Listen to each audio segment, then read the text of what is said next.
अब हम इस चैप्टर का लास्ट टॉपिक जो है वो प्राकृतिक वनस्पति और वन्य जीव संरक्षण, इस पर चर्चा करते हैं। किस तरफ से आप वाइल्ड लाइफ को कंजर्व करेंगे, उसका संरक्षण करेंगे, उसको बचाएंगे। सबसे पहले हम वो चीजें जानते हैं जिसकी वजह से इनको नुकसान हो रहा है, यानी कि प्राकृतिक वनस्पति और वन्य जीवन को नुकसान करने वाले जो कारक हैं। तो हम यहां लिखेंगे प्राकृतिक वनस्पति तथा वन्य जीव को हानि पहुंचाने वाले कारक। बहुत सिंपल सा टॉपिक है, सरल टॉपिक है, आराम से समझना इसको। जैसे कि वनों का कटाव, यानी कि वनों का उन्मूलन, उन्मूलन मतलब समाप्त होना, डिफॉरेस्टेशन। जैसे वनोन्मूलन यानी कि डिफॉरेस्टेशन,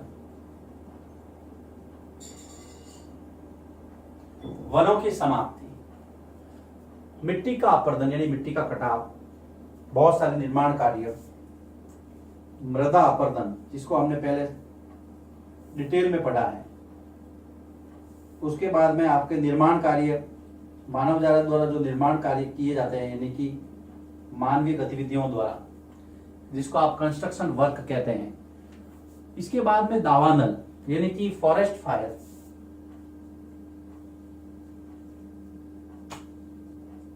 दावानल यानी कि जंगल में लगने वाली आग, जंगल की आग, जंगल की आग यानी कि फॉरेस्ट फायर। ये कंस्ट्रक्शन वर्क हो गया, ये सॉइल एरोजन हो गया। यहां पर एक शब्द मुझे और याद आ रहा है, बड़वानल।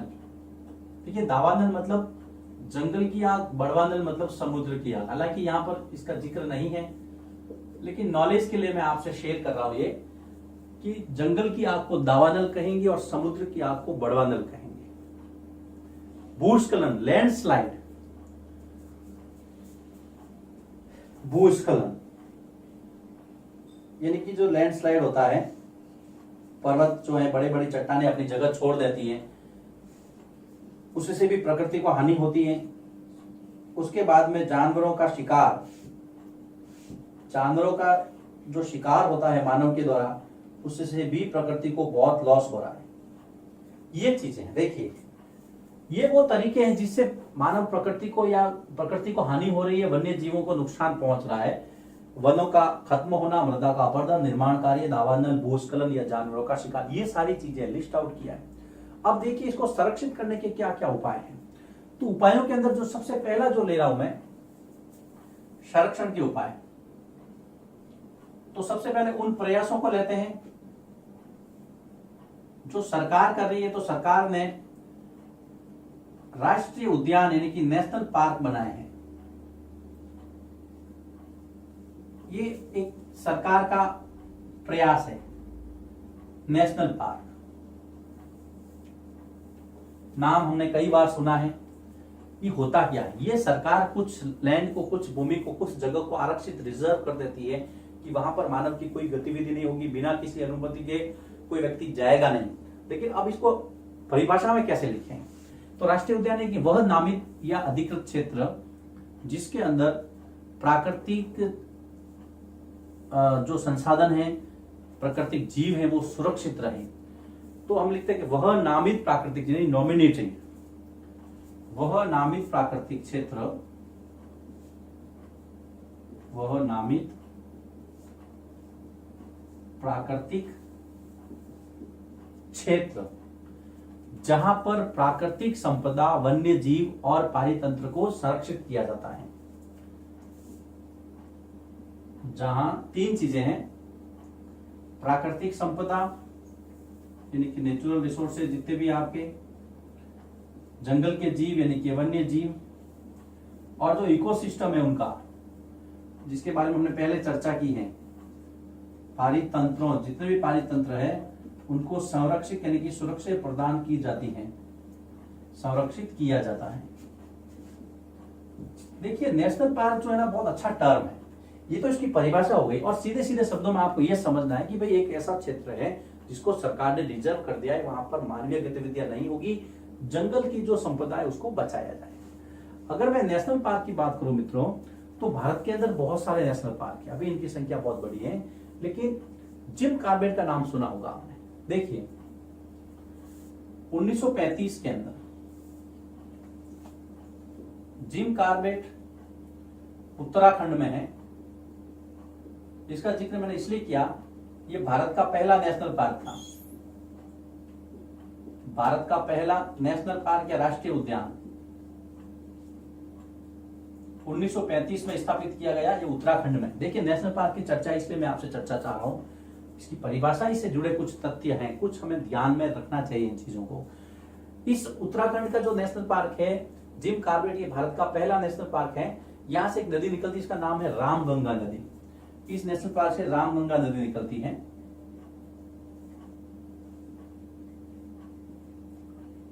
रामगंगा नदी निकलती है, यह भी एक इंपॉर्टेंट फैक्ट है। पहले इसका नाम हेली नेशनल पार्क था, पहले यह हेली नेशनल पार्क था। तो ये चीज आपको नेशनल पार्क का जब जिक्र आया तब ये ध्यान में रखना है। सबसे बड़ा जो नेशनल पार्क है भारत का वो लेह के अंदर है, हिमिस नेशनल पार्क।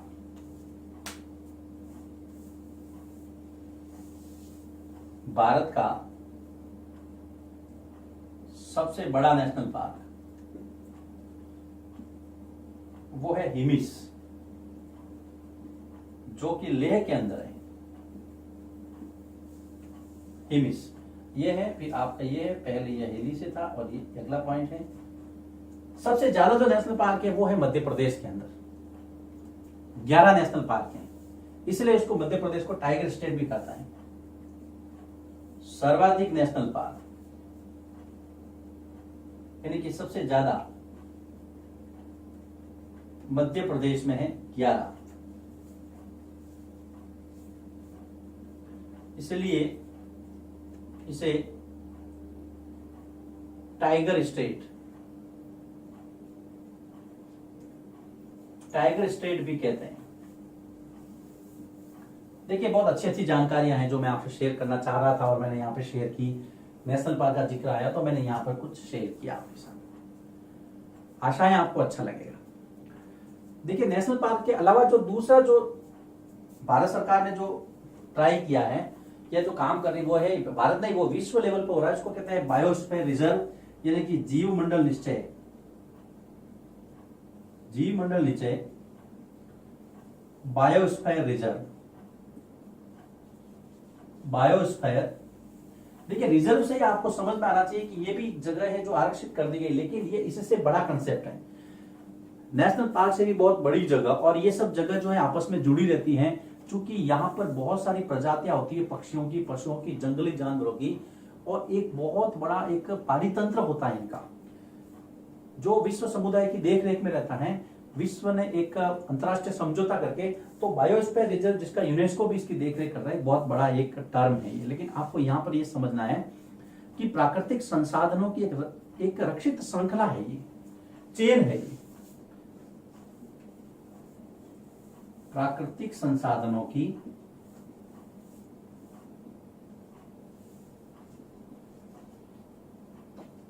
रक्षित श्रृंखला एक चेन है जिसको रिजर्व किया गया, इसको सेव करने के उद्देश्य से। और ये श्रृंखला एक नेटवर्क से जुड़ी हुई जिसको वैश्विक नेटवर्क यानी ग्लोबल नेटवर्क कहते हैं, जिसे वैश्विक नेटवर्क द्वारा प्रदर्शित किया जाता है, जिसे वैश्विक नेटवर्क द्वारा प्रदर्शित किया जाता है। यानी कि ये चेन है और विश्व समुदाय की जो बहुत सारी अंतरराष्ट्रीय संस्थाएं हैं वो इसकी देखरेख करती हैं। बायोस्फीयर रिजर्व, जीव मंडल निश्चय, और ये सब एक दूसरे से कनेक्ट रहती हैं। भारत के अंदर कुछ मैं आपको बायोस्फीयर रिजर्व के एग्जांपल देता हूं, आप समझ जाएंगे। जैसे कि नीलगिरी की पहाड़ियां, नीलगिरी क्षेत्र, सुंदरवन का डेल्टा, नीलगिरी, सुंदरवन, कच्छ, गुजरात, रेगिस्तानी प्रदेश, वहां भी पाली तंत्र, वहां भी बहुत सारे। देखिए इस जगहों से आपको पता चलेगा कि भाई यहाँ पर इतनी बड़ी संख्या में प्राकृतिक आवास है। इसके अलावा कुछ बर्ड सेंचुरीज भी हैं, पक्षी अभ्यारण्य भी हैं, कुछ वन्य जीव अभ्यारण्य भी हैं। मैं यहां पर लिखूंगा, देखिए तीसरा है वन्य जीव अभ्यारण्य, भारत सरकार वाइल्ड लाइफ अभयारण्य, अभय यानी कि बिना डर के वहां पे उस जंगल के अंदर जब वन के जीव तो विचर करते हैं, इसको कहेंगे आप wild life sanctuary, wild life sanctuary. फिर आपका आता है पक्षी अभ्यारण्य, bird sanctuary, doctor Salim Ali Bharat के बहुत प्रसिद्ध पक्षी वैज्ञानिक हैं। पक्षी अभ्यारण्य, बर्ड सेंचुरी, ये सब सरकार के जो है वो प्रयास हैं पर्यावरण को कैसे सुरक्षित संरक्षित किया जाए। National park, biosphere reserve, wild life जो सेंचुरीज है, बर्ड सेंचुरीज है।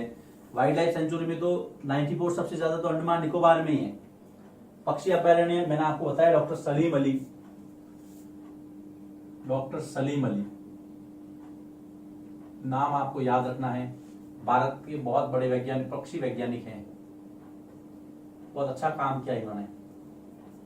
इसके अलावा बहुत सारी बाघ परियोजनाएं चलती हैं टाइगर को बचाने के लिए, बहुत सारी चीजें हैं। लेकिन एड के हिसाब से ये आपको ये सरकार के प्रयास है। अब कुछ काम ऐसे होते हैं जो सामुदायिक लेवल पर यानी कि सामाजिक स्तर पर हमें करने होते हैं, जैसे कि स्कूल में कार्यक्रम चलाना, वन महोत्सव मनाना, खुद आगे जाकर के नदियों को साफ रखना, झीलों को साफ रखना, क्योंकि वो भी प्राकृतिक आवास हैं, पेड़ों को नहीं काटना। कुछ हम और लिखते हैं जैसे कि संकरी घाटियां, झीलों और आर्द्र भूमि का संरक्षण करना। संकरी घाटियां यानी कि जो वैलीज है जहां भी पारितंत्र बहुत मजबूत होता है, नदियों, जो झील, लेक्स हैं, जो वेटलैंड्स हैं, आर्द्र भूमि यानी कि वेटलैंड्स, नम भूमि, उसका संरक्षण करना, यह भी इसका उपाय के अंतर्गत आता है। इसके अलावा वन महोत्सव मनाना, वानिकी कार्यक्रम चलाना, वन महोत्सव, वानिकी कार्यक्रम यानी कि फॉरेस्ट्री प्रोग्राम,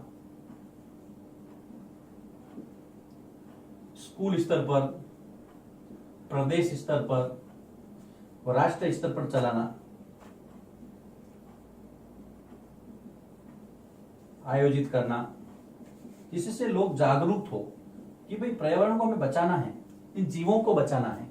बहुत सारे कार्यक्रम हैं, विश्व पर्यावरण दिवस है, उस पर जागरूकता, लोगों के अंदर जागरूकता लाना। पक्षियों को, जंगली जानवरों को, दुर्लभ जाति के जो जितने भी जीव हैं, पक्षियों, जानवरों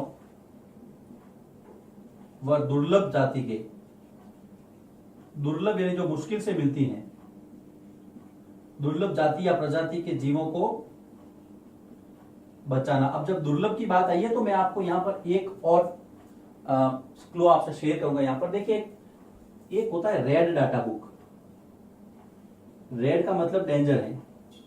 रेड डाटा बुक में क्या होता है, जो विलुप्त यानी कि जो खत्म होने वाले हैं या जो खत्म हो गए हैं या जिनके ऊपर बहुत बड़ा संकट है, उन सभी विलुप्त या संकट प्राय प्राणियों यानी कि जीव जंतु के प्राणियों की सूची होती है। उसके अंदर कई बार पूछा जाता है रेड डाटा बुक क्या है, हालांकि आपके सिलेबस में नहीं है, लेकिन फिर भी को ध्यान रखना है। इसके अलावा एक परिपाटी, एक संगठन काम करता है, CITES, the convention on international trade in endangered species of wild fauna and flora. CITES, the convention यानी कि एक ये अंतरराष्ट्रीय समझौता है, और इंटरनेशनल यानी कि अंतरराष्ट्रीय जो सहयोग है, ट्रेड यानी कि व्यापार को प्रतिबंधित करना, इन एंडेंजर्ड यानी कि जो बहुत ही संकट प्राय, जो विलुप्त होने की कगार पर हैं, स्पीसीज यानी कि प्रजातियां, ऑफ वाइल्ड यानी कि वन्य, फौना एंड फ्लोरा यानी कि वनस्पति और वन्य जीव जितने भी हैं। CITES, इसको आप ध्यान रखेंगे, मैं यहां पर लिख रहा हूं। CITES, sites. जब आप किताब में देखेंगे तो इसको आपको मिल जाएगा कन्वेंशन। कन्वेंशन का मतलब एक परिपाटी है, एक अंतरराष्ट्रीय समझौता है। द कन्वेंशन ऑन इंटरनेशनल, देखिए मैं इसको हिंदी में लिखा हुआ, the convention on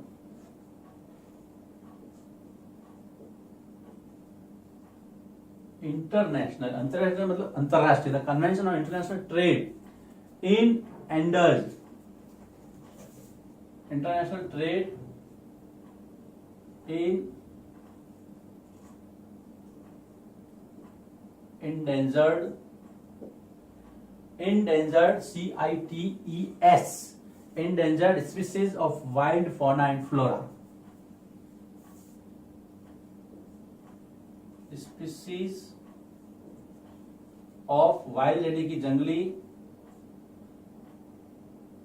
wild fauna and flora, ये साइट्स है। इसको आप ध्यान में रखेंगे। ये एक अंतरराष्ट्रीय समझौता है जिसके तहत सभी देशों ने ये मिलकर के डिसाइड किया है कि हम लोग एक ऐसा समझौता करते हैं कि किसी भी जंगली जानवर या जो विलुप्त प्राय संकटापन्न जो जीव जंतु है या जो पेड़ पौधे हैं जो बहुत दुर्लभता से मिलते हैं, उनका आप व्यापार प्रतिबंधित करेंगे। अगर ऐसा कोई करता है तो वो कानून का अपराधी होगा और उसको सजा दी जाएगी। तो ये एक अंतरराष्ट्रीय संगठन है। ये चैप्टर के लास्ट में एक छोटा सा टॉपिक दिया हुआ है, तो आपको एक तो साइट्स की जो फुल फॉर्म है वो याद रखनी है, और जब हम इसके क्वेश्चन आंसर करेंगे तब आपको पता चलेगा कि हाँ, जब आपकी जो पाठ्य पुस्तक उसके अंदर इसमें डिटेल में दी हुई है। तो देखिए मैंने कोशिश की है इसके अंदर, ये इस चैप्टर का लास्ट वीडियो है, प्राकृतिक वनस्पति को नुकसान किससे होता है, इसके संरक्षण के क्या क्या उपाय हैं, थोड़ा नेशनल पार्क के बारे में और साइट्स के बारे में। ये देखिए क्विक रिवीजन लाते हैं। वो सबसे पहला था कि हानि कैसे हुई। तो ये हानि के लिए मैंने आपको 6 कारण बताए हैं। इन 6 कारणों के बाद में आपको संरक्षण के उपाय लिखने हैं।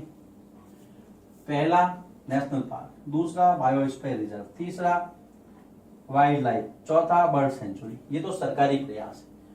फिर और क्या कर सकते हैं, संकरी घाटियों झीलों को संरक्षण करना, नदियों को वन महोत्सव मनाना, पक्षियों को जंगली जानवरों को बचाना। फिर ये एक रेयर डाटा बुक का कंसेप्ट है कि जो प्राणी विलुप्त हो रहे हैं ना, खत्म हो रहे हैं, उनको संरक्षित कैसे किया जाए। इसको आप थोड़ा सेपरेट करेंगे। ये नेशनल पार्क के बारे में जानकारी है।